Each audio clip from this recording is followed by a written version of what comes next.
आप सभी शिक्षक साथियों को नमस्कार। जैसे कि लगातार आप लोगों को कमेंट आ रहा था कि सर पर्यावरण का भी असाइनमेंट का सवाल हल करिए, तो उसी संदर्भ में मैंने ये पर्यावरण के जो असाइनमेंट के प्रश्न हैं उनको हल करने का प्रयास किया है साथियों। तो आइए देखते हैं, पर्यावरण के दोनों प्रश्नों को एक साथ एक ही वीडियो में मैंने बनाने का प्रयास किया है। तो सबसे पहले देखिए, शिक्षक प्रशिक्षण असाइनमेंट पर्यावरण, ठीक है। कक्षा 3-4 के विद्यार्थियों के लिए पर्यावरण विषय में अवलोकन आधारित आकलन कैसे किया जाता है, दो उपयुक्त तरीकों का वर्णन कीजिए। यहाँ पर हमको ना आकलन कैसे करते हैं ना उसका दो विधि है ना, हमको दो तरीके का वर्णन करना है, ठीक है। तो मैंने दो तरीकों का वर्णन किया है, एक है अवलोकन सूची और एक रेटिंग स्केल, ठीक है। कक्षा 3 और 4 के प्राथमिक स्तर के विद्यार्थियों के लिए लिखित परीक्षाओं की तुलना में अवलोकन आधारित आकलन अधिक व्यवहारिक और प्रभावी होता है, ठीक है। जो अवलोकन होता है वो छोटे कक्षा के बच्चों के लिए ना लिखित परीक्षा के बजाय हमको व्यवहारिक रूप से जो अवलोकन करते हैं वो ज़्यादा प्रभावी होता है। इस आयु वर्ग के बच्चे पर्यावरण को देखकर, छूकर और अनुभव करके सीखते हैं, इसलिए शिक्षक उनकी सीखने की प्रक्रिया है ना, शिक्षक उनके सीखने की प्रक्रिया,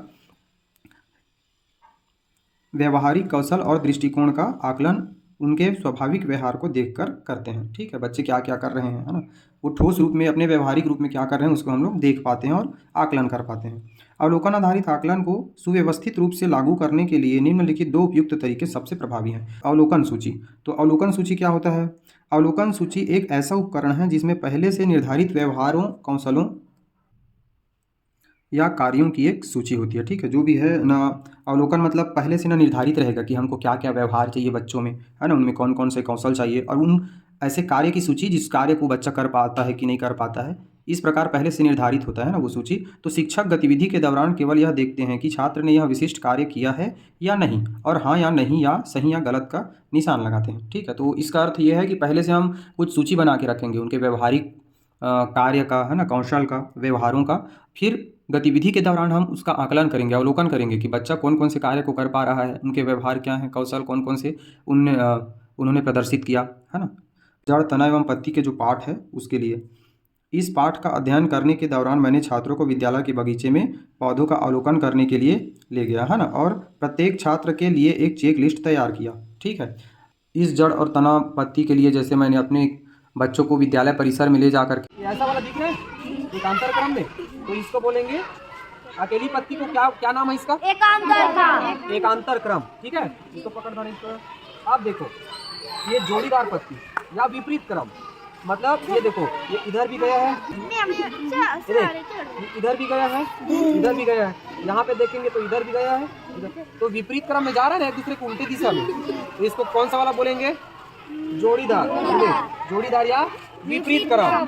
सेम ये भी वैसी है, जोड़ीदार विपरीत क्रम। देखो ये दिख रहा है, इधर भी गया, इधर भी गया, इधर भी गया, एक साथ निकल रहा है ना, तो ये जोड़ीदार हो गया। कौन सा दार हो गया?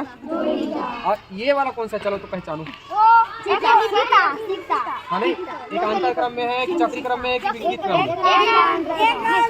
क्या देखो ध्यान से, एकांतर क्रम में है। कैसा है? एकांतर क्रम में, क्योंकि देखो ये यहाँ से गया है, तो उसी जगह से जा रहा है क्या? कोई नहीं जा रहा है, ये यहाँ से अकेला है, ये यहाँ से अकेला है, ये यहाँ से अकेला है, ठीक है। अब देखो इधर, ये देखो इधर से ऐसे देखोगे ना तो ये विपरीत क्रम में दिख रहा है, लेकिन ऐसे देखोगे ना तो चक्री क्रम में दिख रहा है क्या? लेकिन हमको ऐसा नहीं देखना है, ठीक है, ऐसा करके देखना है। ऐसा दिख रहा है तो ये विपरीत क्रम में, ठीक है। सर ये तो चक्री क्रम में है करके ऐसा मत दिखाना, ठीक है, चारों तरफ दिख रहा है करके, ठीक। तो आप लोग आप घर जाओगे ना, देखो एकांतर क्रम देख डाले हम लोग, ये एकांतर क्रम कहाँ है? एकांतर क्रम ये एकांतर क्रम, ठीक। इसको पुस्तक में दबाएंगे। और ये जोड़ीदार दिखा, विपरीत क्रम। हमको सिर्फ अभी चक्री क्रम नहीं मिला, जो चारों तरफ का पत्ता रहता है ना, उस चक्री क्रम वाले पत्तों को आपको खोजना है ढंगाल, और खोज के लाओगे। खोजना ना बेटा, कोशिश करने वालों की, ठीक है। फिर यहाँ देखिए विद्यार्थियों का नाम लिख लेना है ना, अपने विद्यार्थियों का आप अपने हिसाब से यहाँ नाम लिखेंगे। फिर यहाँ पे देखिए मैंने क्या लिखा, क्या छात्र ने पौधे के विभिन्न भागों को ध्यान से देखा, है ना, उनका व्यवहार। और यहाँ पे क्या हो रहा है, क्या छात्र पत्तियों की बनावट और रंग में अंतर कर पा रहा है ना, ये उनके क्या हो गए? कौशल हो गए। क्या छात्र समूह में सहपाठियों के साथ जानकारी साझा कर रहा है ना, ये उनके कार्य हो गए, ठीक है। तो इस प्रकार जैसे विद्यार्थियों का नाम है ना, इस कार्य को बच्चा कर पा रहा है तो हाँ, नहीं कर पा रहा है तो नहीं, या आप गलत या सही का निशान भी लगा सकते हैं। तो इस प्रकार आप क्या कर सकते हैं, चेक लिस्ट तैयार कर सकते हैं। उसके बाद आते हैं इसके लाभ क्या हैं। तो आप सभी जानते हैं यह तरीका बहुत सरल है और इससे शिक्षक को कम समय में यह स्पष्ट पता चल जाता है कि छात्र ने सीखने के न्यूनतम स्तर को प्राप्त किया है या नहीं। आकलन का उद्देश्य क्या है? आकलन का उद्देश्य ही है कि हम अपने अध्ययन अध्यापन की प्रक्रिया में कहाँ तक सफल हुए हैं और कहाँ तक सफल होने की आवश्यकता है, और हम अपने अध्यापन की गतिविधियों में हमने क्या त्रुटि की है तो उसको हम भी अपने स्वयं से सुधारें, और अपने जो अध्यापन के लक्ष्य है हमारा, है ना, उसको हम प्राप्त करने के लिए और कौन कौन सी गतिविधि अपना सकते हैं। तो आकलन का ये उद्देश्य होता है। दूसरा विधि क्या है? रेटिंग पैमाना, है ना। बच्चे पहले क्या हो रहा था, हम पहले से कौशल, व्यवहार और कार्य को सूची बना रहे थे, लेकिन अब क्या है, रेटिंग पैमाना अवलोकन सूची का ही एक विस्तृत रूप है जहां चेक लिस्ट केवल हाँ या नहीं बताती है। ठीक है। वहीं रेटिंग पैमाना यह दर्शाता है कि किसी छात्र ने उस कार्य को कितने बेहतर तरीके से किया है ना। पहले क्या हो रहा था, सिर्फ उनका अवलोकन हम निर्धारित कर रहे थे। अब क्या हो रहा है कि कोई छात्र उस कार्य को कितने बेहतर तरीके से किया है उसका हम सूचीकरण कर रहे हैं। इसमें आमतौर पर 3 पॉइंट या 5 पॉइंट स्केल जैसे उत्कृष्ट, अच्छा, सुधार की आवश्यकता, है ना, का उपयोग किया जाता है। उपयोग का तरीका, किसी प्रोजेक्ट, कार्य या व्यवहारिक गतिविधि के दौरान शिक्षक इसका उपयोग कर सकते हैं। ठीक है। रेटिंग पैमाने का उदाहरण, पर्यावरणीय संवेदनशीलता, है ना, जैसे छात्र पानी बचाने के प्रति कितना जागरूक हैं। प्रस्तुतिकरण कौशल में छात्र अपने अवलोकन को कितने स्पष्ट रूप से व्यक्त कर पा रहा है ना, अभिव्यक्ति कौशल का उनका विकास हो रहा है कि नहीं। लाभ में देखें तो इससे शिक्षक को छात्र के प्रदर्शन के स्तर को समझने में मदद मिलती है, जिससे वे भविष्य में छात्र की आवश्यकता अनुसार उपचारात्मक शिक्षण योजना बना सकते हैं। हमारे अध्यापन प्रक्रिया में क्या कमियां हैं उसको हम दूर करके और बेहतर तरीके से कैसे कर सकते हैं, ये रणनीति बनाने में हमारा हेल्प करता है। तो साथियों, ये हो गया हमारा पर्यावरण असाइनमेंट के पहले प्रश्न का उत्तर।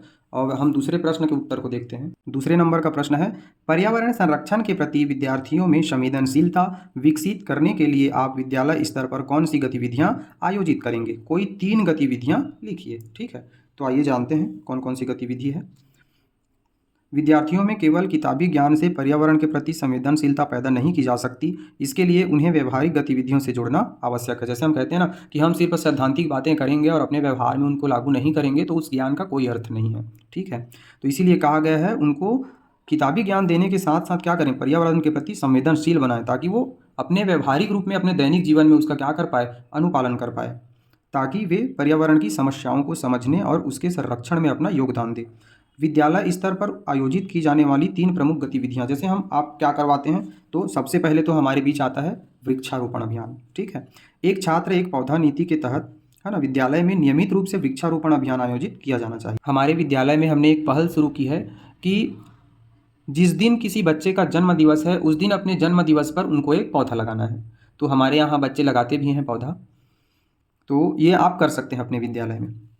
प्रभाव क्या होंगे, जब छात्र अपने हाथों से लगाए गए पौधों को बड़ा होते देखता है ना, तो उसके भीतर प्रकृति के प्रति एक भावनात्मक जुड़ाव और जिम्मेदारी की भावना पैदा होती है। आप स्वयं अनुभव कर सकते हैं। जैसे हम कुछ दिन पहले वृक्षारोपण कर रहे थे विद्यालय परिसर में, तो बच्चे ना मेरे को नहीं लगाने दे रहे थे। वो सर ये मेरे जन्मदिवस, ये मेरे जन्मदिवस के लिए, ये मेरे जन्मदिवस के लिए, इस प्रकार सभी बच्चे ना अपने अपने लिए उसको लगाना चाह रहे थे। मतलब उनका वृक्षारोपण के प्रति जागरूकता देखिए।